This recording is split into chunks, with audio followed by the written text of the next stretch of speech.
একটা শোক সংবাদ। কাহারোল আসমা লতিফ ফিলিং স্টেশনে তেল নিতে গিয়ে বীরগঞ্জের সাতুর গ্রামের এনায়েতুল করিম স্ট্রোকজনিত কারণে ইন্তেকাল করেছেন। ইন্না লিল্লাহি ওয়া ইলাইহি রাজিউন। অত্যন্ত দুঃখজনক বিষয়। আমাদের পাশের ইউনিয়নের একজন মানুষ তেল নিতে গিয়ে মারা গিয়েছেন হিট স্ট্রোকে, প্রচণ্ড রোদের তাপে। জানি না আর কত ঘটনা হয়েছে। আমরা শুধু জানি যে তেলের সংকট, এইটুকুই জানি। মাননীয় মন্ত্রী মহোদয়, আমরা বলতে চাই, যদি তেলের সংকট হয় সেটা আমাদের জানান, সঠিক তথ্য দিয়ে আমরা মেনে নেব। যদি বলেন দাম বাড়াতে হবে, বাড়ান, তবু তেল দেন, আমরা সেটাও মেনে নেব।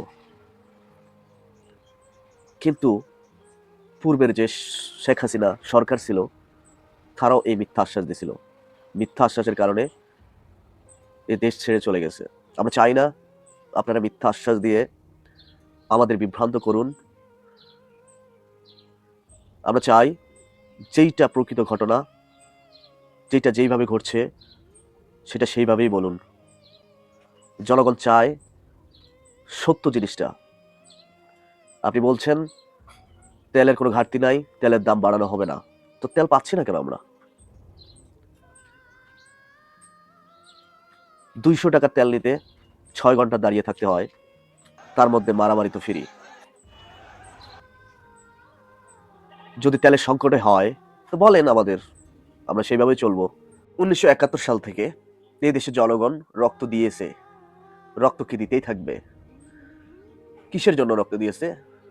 একটু শান্তিতে থাকার জন্য, একটু শান্তিতে কথা বলার জন্য, এবং সরকার যেন জনগণের হয়ে কথা বলে, জনগণকে সঠিক তথ্য দেয়, সেটার জন্য। কিন্তু দেখা যায় পূর্ববর্তী যেই প্রধানমন্ত্রী ছিল, তিনি যেই ব্যবহারটা করতেন জনগণ, সেম জিনিসটা এই সরকার শুরু করে দিয়েছে। আমরা চাই না এই দেশের জনগণ আবার কোনো একটা কিছু করুক। আমরা চাই এই সরকার জনগণকে সঠিক জিনিসটা জানাক, তুলে ধরুক এবং জনগণের হয়ে কাজ করুক। ধন্যবাদ।